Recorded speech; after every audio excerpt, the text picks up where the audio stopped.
Hi, I'm Jane Thornthwaite, MLA for North Vancouver Seymour and Parliamentary Secretary for Student Support and Parent Engagement.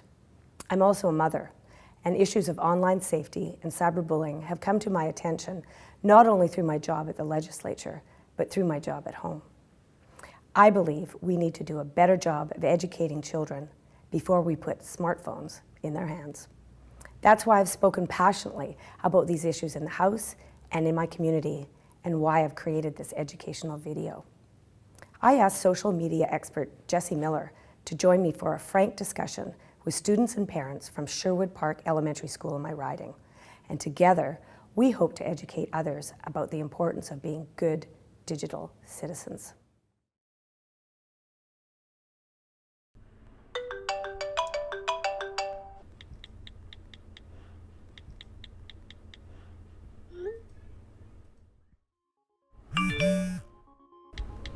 You know, my best friend the other day, his SoundCloud account got hacked. I was in a magazine and this girl was saying mean stuff about me, and I kind of just ignored it, but it does hurt sometimes.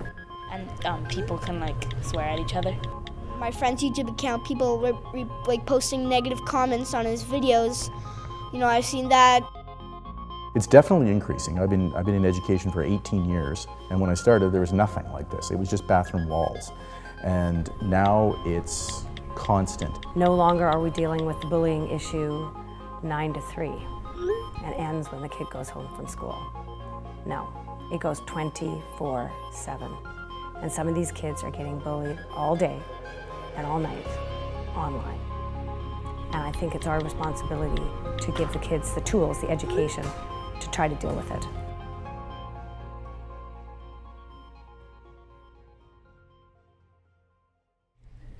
I think the reason why we're not kind of scared of it is because you can't see the person as you're doing it. They feel comfortable on the internet, and parents feel comfortable because they can see their kids physically in a space where they're not in a dangerous situation. But there's more dangers that exist online than at a community park. I mean, not to say that the community park doesn't have the danger of a person who might try and lure a child, but they're more susceptible to being caught or highlighted in that park compared to the internet, where they can just kind of hide behind the guise of a profile. They could be saying they're an 11-year-old girl, so you're like, oh, okay, friends.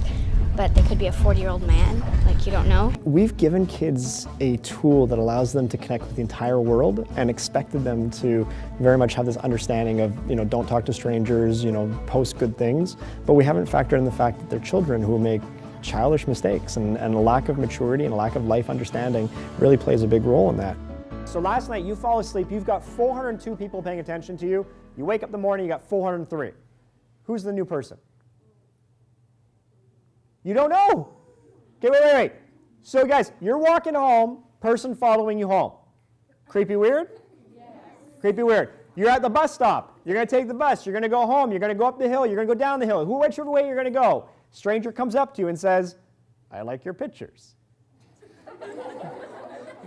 If you don't know who that follower is, why is it okay on the internet but totally weird in real life?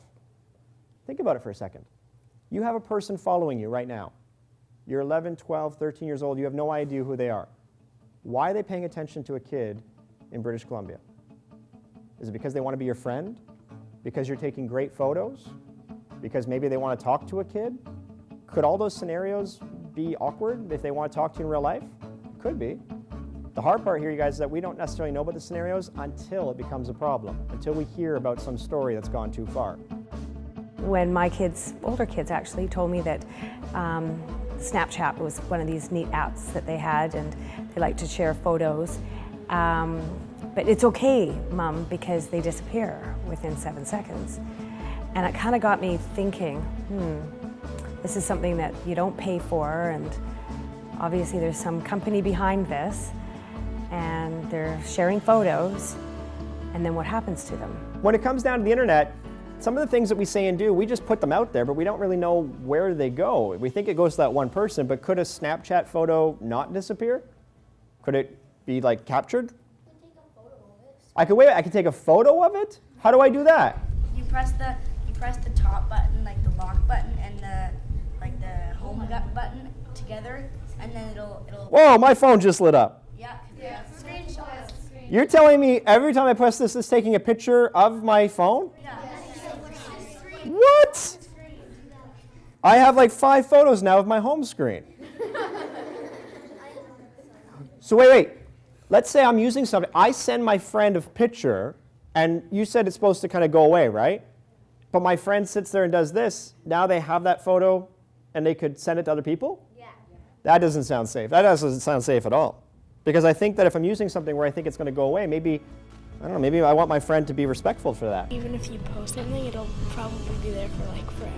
Like Facebook, it's always going to be there. Even if you delete your account, your photos are still online. If you're using social media, be very careful on what you're posting because it's still there. Anybody can access it. And, you know, I've made that mistake once. I don't want to make it again. Like, just make sure you don't post anything you don't want people to see. And one day, you'll be an adult who does something where people might pay attention to you, and you might actually get to make some money doing that too, or just have a great job.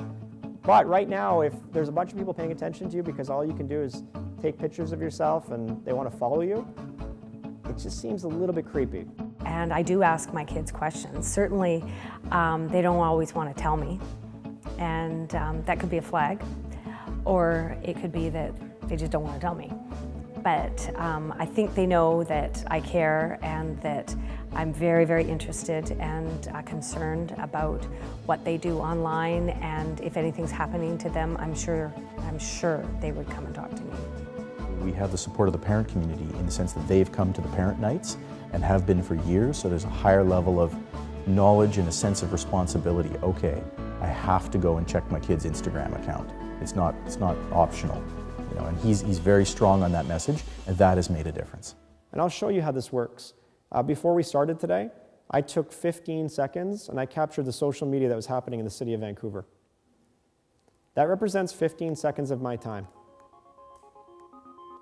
That's what I found in 15 seconds. And in each profile, I can zoom into the house, the person's account, and start telling you a whole bunch about them. All because they're sitting there on their phone telling the world a story. The types of photos that they share, where they live. He mentioned the bathroom shots, the selfies in the bathroom.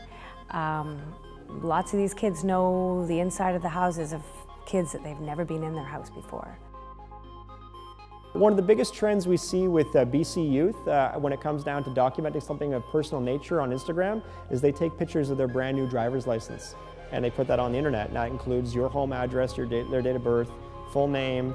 When we have 18-year-olds who complain the fact that they can't get loans because they've already had credit card fraud, most likely it's because they gave their information away when they were 16 and somebody just waited patiently for 2 years. What do parents know? Like, how do we really know what is going on when we're not with them all the time? And I think that what we have to do, the most important thing we have to do is just open up the dialogue. Challenge your kid to say, you know, read your text messages out loud. If we're sitting at the dinner table, we shouldn't all be on devices. You know, don't use technology to pacify your kid, because if they get so comfortable there, you are going to start to seem like the enemy. And when that happens, it's not going to be a good day when you really want your kid to open up. But knowing that they're going to be able to talk to a trusted adult without fear of consequence is one of the biggest tools we can have, and that's where parents play a huge role. You can't teach your child how to swim in a pool by standing on the sidelines. You have to get to the shallow end and work your way up to the deep end. And if your kid's a better swimmer than you, that's fine. Hopefully they move forward and win a gold medal. But you need to be in there with them, coaching them along. And your life experience is that tool that's going to help you understand more about it as well.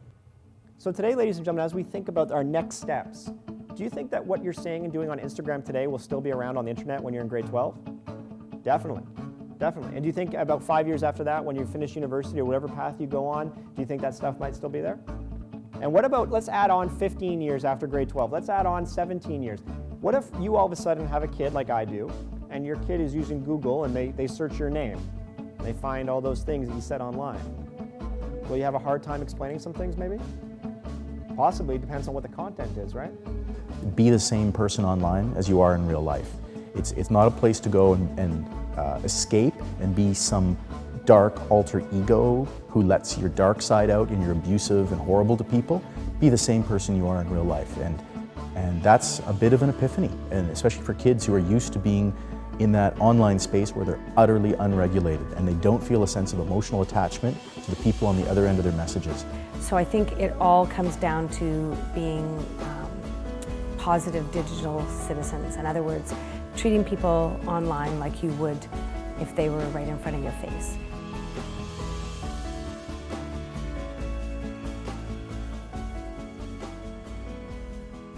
If you or someone you know is being bullied, there are many resources that can help. The Kids Help Phone is free and available 24/7 at 1-800-668-6868 or online at kidshelpphone.ca. BC students can also report incidents of bullying on the Erase Bullying website at erasebullying.ca. The Erase Bullying website also has helpful information for youth and their parents. Let's work together to be positive digital citizens that use technology to enhance our lives, not hurt them.